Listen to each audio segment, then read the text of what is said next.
E aí, você que está assistindo o TEDx, você gosta de uma boa série? Uma boa série de televisão? Bom, eu gosto. Quando eu falo com meus amigos sobre esse assunto, todos eles dizem que eu sou viciado.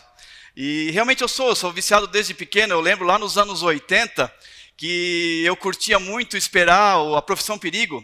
Não sei se você lembra, MacGyver, lembra? Bom, MacGyver fez eu amar séries e esperar sempre o próximo episódio, sempre a próxima ação, sempre o que aconteceria. E isso sempre me motivou.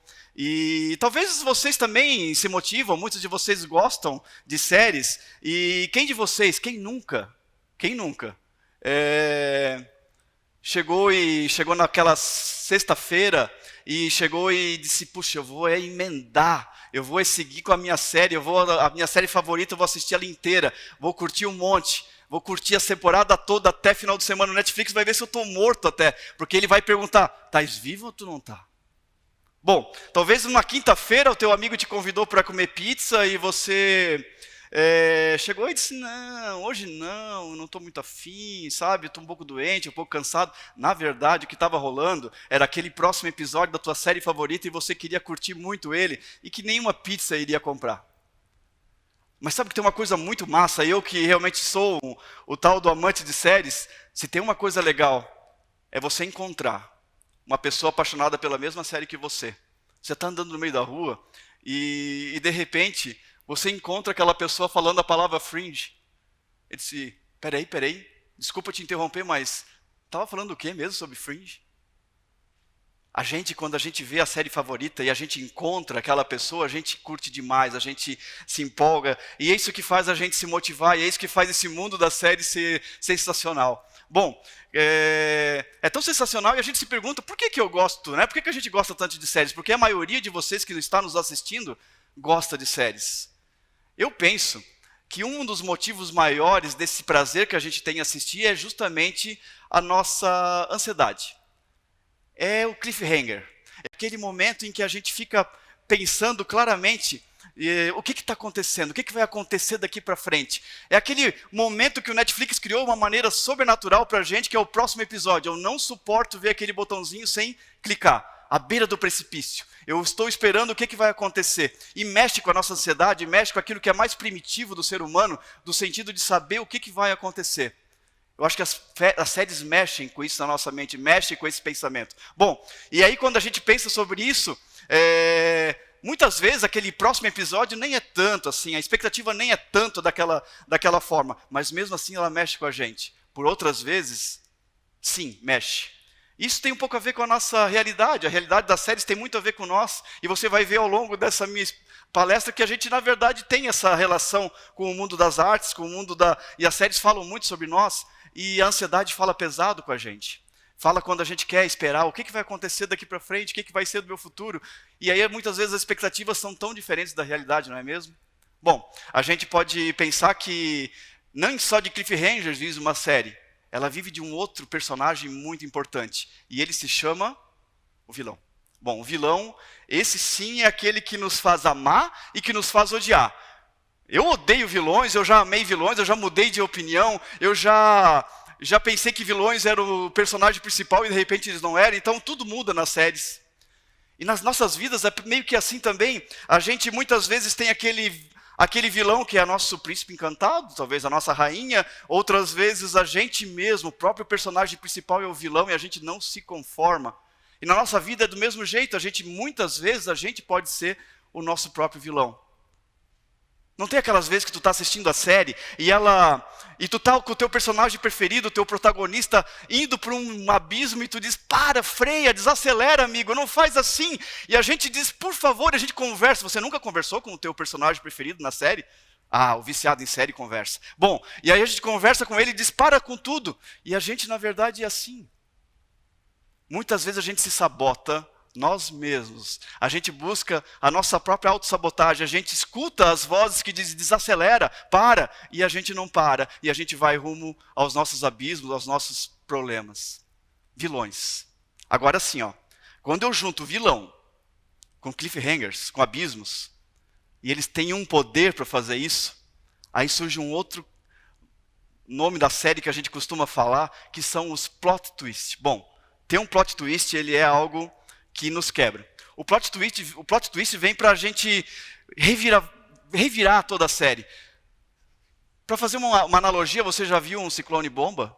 Sabe como é que é um ciclone bomba? O que é que ele faz? Ciclone bomba, dentro da série é o plot twist. Puxa o tapete do personagem principal, faz a reviravolta acontecer, faz as coisas mudarem completamente. A coisa estava indo num rumo, você estava pensando, agora sim meu personagem vai conseguir conquistar a amada, e aí muda tudo. Plot twists são os momentos fundamentais da série, em que o vilão faz a sua arte, em que o personagem faz o seu erro e as coisas mudam completamente. Eles podem ser vilões externos, que fazem, ou às vezes você mesmo faz o teu plot twist. Você está vendo que eu estou falando um paralelo entre a minha vida e as séries? E 21 anos atrás, eu passei por um plot twist. E esse plot twist fez eu pensar e reviver, e repensar meu modo de viver. Com 27 anos eu fui diagnosticado com câncer. Bom, quando você é diagnosticado com câncer 21 anos atrás, talvez mesmo hoje, ainda nesses tempos, a gente quando tem esse diagnóstico não é nada fácil encará-lo. 21 anos atrás para mim foi tenebroso, porque as situações eram diferentes.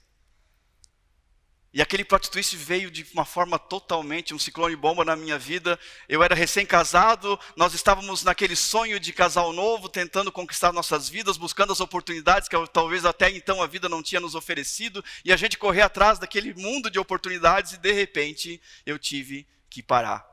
E eu tive que buscar cuidar da minha vida. Esse plot twist fez eu conhecer um vilão que até então para mim era quase desconhecido. Um vilão que talvez tem destruído tantas vidas.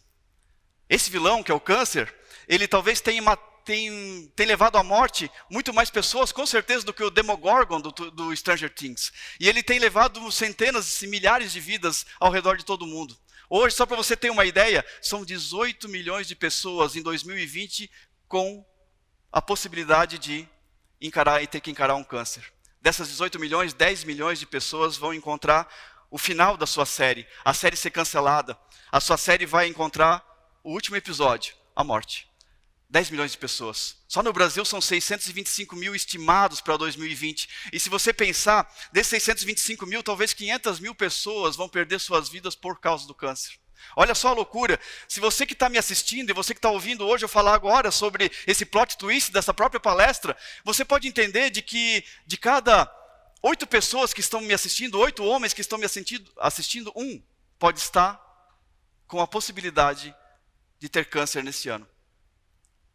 11 mulheres, de entre 11 mulheres, uma pode estar com câncer. Bom, as estatísticas são terríveis e elas mostram para nós de que realmente o câncer ainda é, mesmo no século 21, ele ainda é a segunda maior causa de mortes do mundo.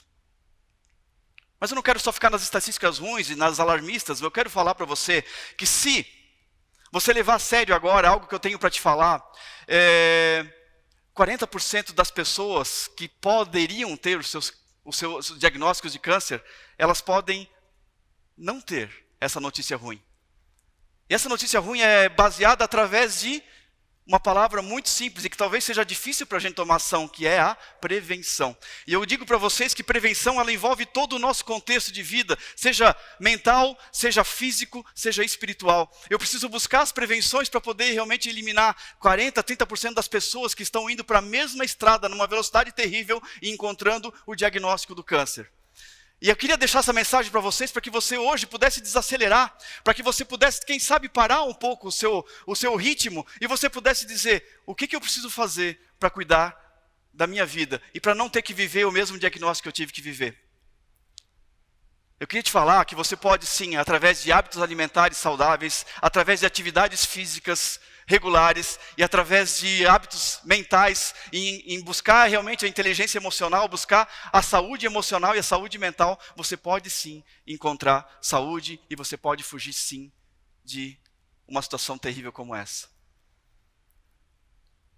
A gente muitas vezes, a nossa pressa, a nossa velocidade, a nossa pressa, sabe o que ela precisa levar? Ela precisa levar para a gente parar tudo. Porque muitas vezes a doença faz a gente parar. O câncer fez eu parar, o câncer desacelerou minha vida. Mas você pode desacelerar antes, você pode parar antes. E esse parar antes significa talvez o parar tudo. A nossa pressa talvez seja dizer, eu quero parar tudo. E eu preciso parar tudo para cuidar da minha vida.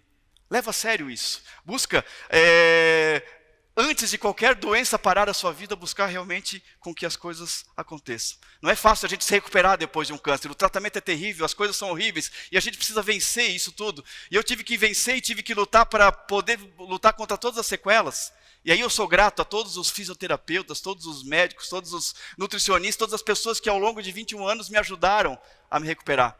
Eu quero não fazer um parênteses aqui, mas fazer uma ênfase aos profissionais de educação física, às pessoas que cuidam da saúde da gente. Você pode sair aqui amanhã e parar numa academia e dizer, olha, eu vou fazer a primeira ação minha, eu vou fazer uma atividade física. Aos heróis da fé, pessoas que me ensinaram a busca da espiritualidade, que me mostraram um caminho diferente em que eu pudesse buscar uma saúde mental e espiritual. Eu quero falar para vocês rapidamente, quando a gente pensa que os episódios das séries nos levam a crises, a gente também passa por crises, e essas crises podem nos levar a situações de dificuldade.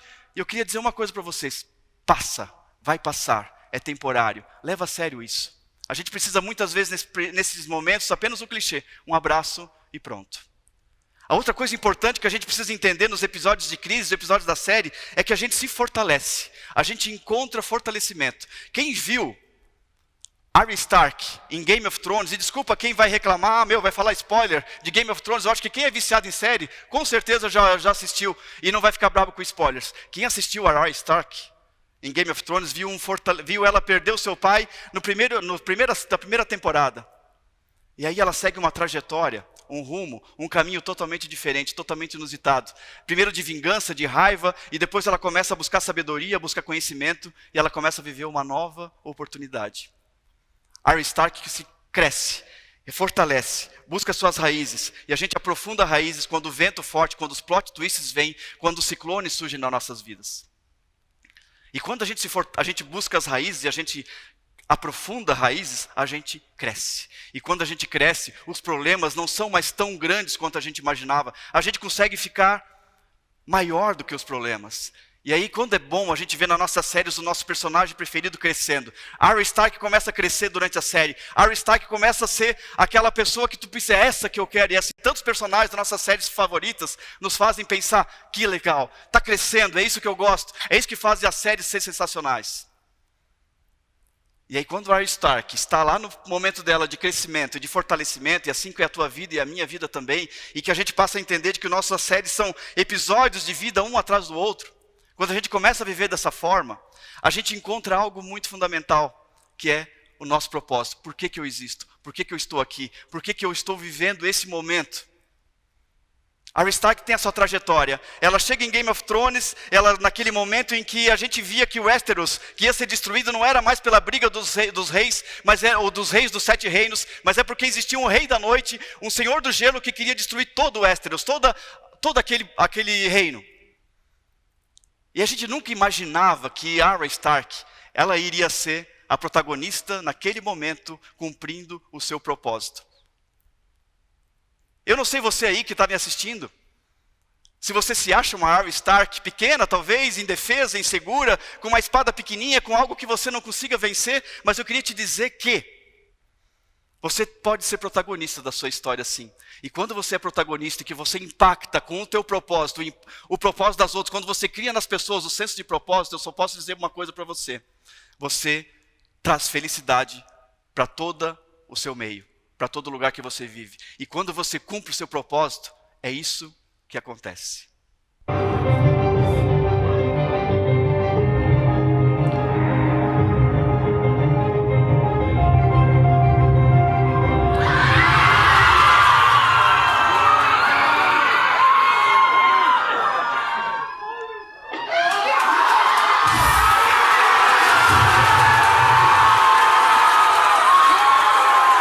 É isso. Você encontra o seu propósito. Você encontra a felicidade. Você faz com que os outros que estão ao teu redor também encontrem a felicidade. E isso é sensacional quando você chega no senso de propósito e traz isso para a vida das pessoas. Bom, pessoal, quando a gente encontra o propósito, a gente parece que precisa encontrar também aquele que nos motiva, aquilo que nos leva além, que é o nosso legado, que nos leva além. E muitas vezes o nosso legado depende de encontrar algo que é superior ao nosso próprio protagonismo. E são os nossos heróis. Eu quero te motivar a buscar o seu herói. Eu não estou te dizendo para buscar sistemas, métodos, formas. Eu estou te dizendo para você buscar e conhecer o seu herói.